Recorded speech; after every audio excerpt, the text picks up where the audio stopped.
안녕하세요. 오늘 저희가 함께 깊이 파헤쳐볼 주제는 바로 아놀드 베이커와 에번젤리아 데메루티의 2007년 논문, 직무 요구 자원 모델, JDR 모델입니다. 네, 안녕하세요.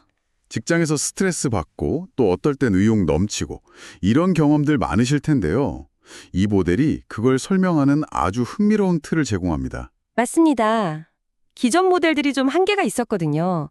근데 이 JDR 모델은 직무 환경이 우리한테 미치는 영향을 부정적인 면, 또 긍정적인 면까지 다 같이 본다는 게 중요해요. 아, 긍정적인 면이라면 업무 열애 같은 거 말씀이시죠? 네, 그렇죠.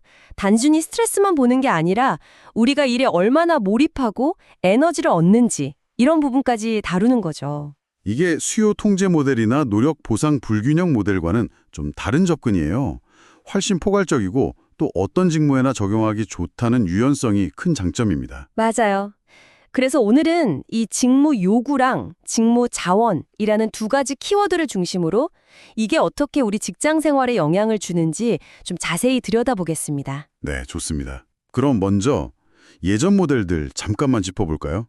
수요 통제 모델, 일이 힘들고 내 마음대로 할 수 있는 게 적으면 스트레스 받는다 이런 거였고, 네, 그리고 노력 보상 불균형 모델은 내가 애쓴 거에 비해 보상이 적절치 않으면 문제가 생긴다는 거였죠. 그렇죠. 유용하긴 했지만 모든 직업을 몇 가지 변수로만 설명하려니까 좀 현실과 안 맞는 부분도 있었잖아요. 바로 그겁니다. 예를 들어 감정 노동이 중요한 직업이랑 아주 복잡한 정보 처리가 중요한 직업이 있는데 요구되는 거나 필요한 자원이 다를 거 아니에요. 다르죠, 당연히. 근데 기존 모델들은 그런 걸 다 담아내지 못한다는 비판이 있었어요. 모든 직무에 업무 압박이나 자율성이 똑같이 중요하다고 보긴 어려우니까요. 그래서 이제 JDI 모델이 등장한 거군요. 핵심 아이디어는 아주 간단한 것 같아요. 모든 일에는 에너지를 뺏어가는 직무 요구가 있고 네, 반대로 목표 달성을 돕거나 힘을 주는 직무 자원이 있다 이거죠. 정확합니다. 직무 요구는 업무량, 시간 압박, 또 감정적인 부담, 아니면 시끄러운 작업 환경 같은 거. 이렇게 계속 노력하게 만드는 모든 것들이에요. 신체적으로든 정신적으로든 감정적으로든요. 에너지를 소모시키는 것들이군요. 그렇죠. 반면에 직무 자원은 종류가 아주 다양해요. 조직 차원에서 보면 급여나 승진 기회 같은 거, 아, 네. 개인 관계 측면에선 상사나 동료의 지지, 또 업무 자체로 보면 역할이 명확하다거나 의사결정에 참여할 수 있다거나 아니면 자율성, 피드백 같은 거 이런 게 다 자원이 될 수 있습니다. 흥미로운 게 이 요구랑 자원이 각각 다른 심리적인 경로로 영향을 준다는 설명이잖아요. 하나는 좀 부정적인 느낌의 건강 손상 과정. 네, 맞습니다. 요구가 너무 과도하면 이게 계속 우리 에너지를 고갈시키는 거죠. 마치 배터리 방전되듯이요. 그래서 결국엔 소진 상태가 되거나 심하면 건강 문제로까지 이어질 수 있다는 경로입니다. 아, 듣기만 해도 좀 힘든데요. 그렇죠. 근데 다행히 긍정적인 경로도 있다고요. 동기부여 과정이요. 네. 직무 자원이 바로 이 역할을 합니다. 자원이 풍부하면 이게 우리의 기본적인 심리적 욕구, 예를 들면 내가 좀 유능하다거나 내 스스로 결정할 수 있다거나 동료들과 잘 지낸다는 느낌, 이런 걸 채워주거든요. 아, 그런 욕구요. 네, 또는 목표 달성에 직접적으로 도움이 되기도 하고요.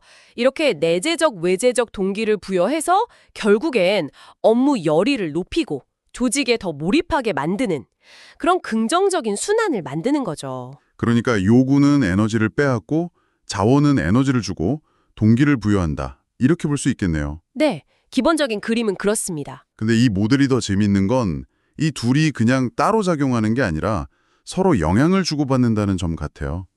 특히 자원이 완충 역할을 한다는 가설이 있잖아요. 아, 네, 완충 가설. 이거 아주 중요합니다. 버퍼 하이포테시스라고 하죠. 네, 버퍼. 뭐냐면 직무 자원이 충분하면 예를 들어 내가 스스로 업무 속도를 조절할 수 있는 자율성이 있거나 힘들 때 기댈 수 있는 동료나 상사가 있다면요. 네.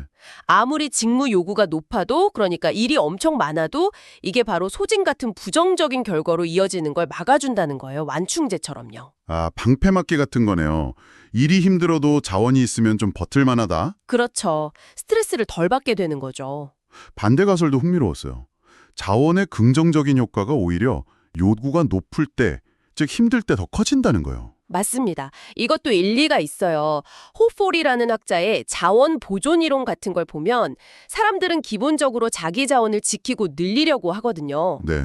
근데 자원을 잃을 위협이 있을 때, 예를 들어 직무 요구가 너무 높아서 내 에너지가 고갈될 것 같을 때 오히려 나에게 도움이 되는 자원의 가치가 더 크게 느껴진다는 거예요. 아, 어려울 때 받는 도움이 더 크게 느껴지는 것처럼요. 진짜 그렇네요. 듣고 보니. 네. 실제로 이 모델이 콜센터 직원들이나 교사, 또 요양보호사 같은 다양한 직업군 연구에서도 잘 들어맞는다고 나왔죠. 네, 맞습니다.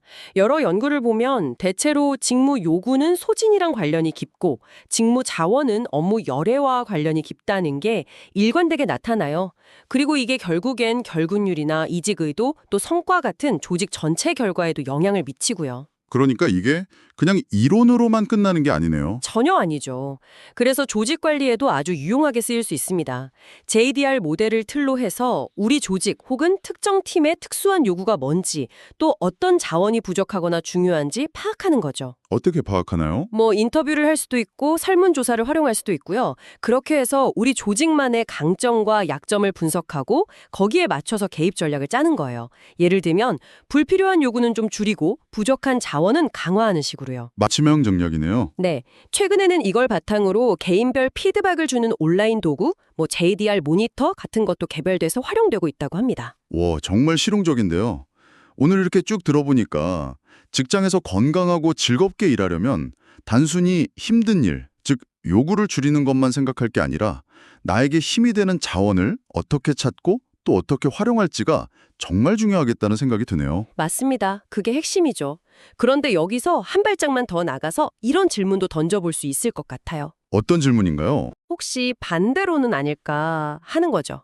그러니까 우리의 현재 상태, 예를 들어 내가 지금 너무 지쳐있는 소진 상태라거나 아니면 반대로 일에 완전히 몰입해 있는 열애의 상태가 거꾸로 우리가 인식하는 직무 요구와 자원에 영향을 미치지는 않을까 하는 질문입니다. 아, 잠시만요.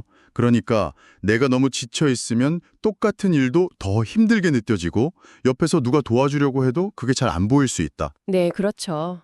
반대로 내가 막 의욕이 넘치면 좀 어려운 일도 이거 재밌겠는데 하면서 도전적으로 만들고 필요한 도움이나 정보 같은 자원을 스스로 막 찾아 나설 수도 있다. 이런 말씀이신가요? 바로 그겁니다.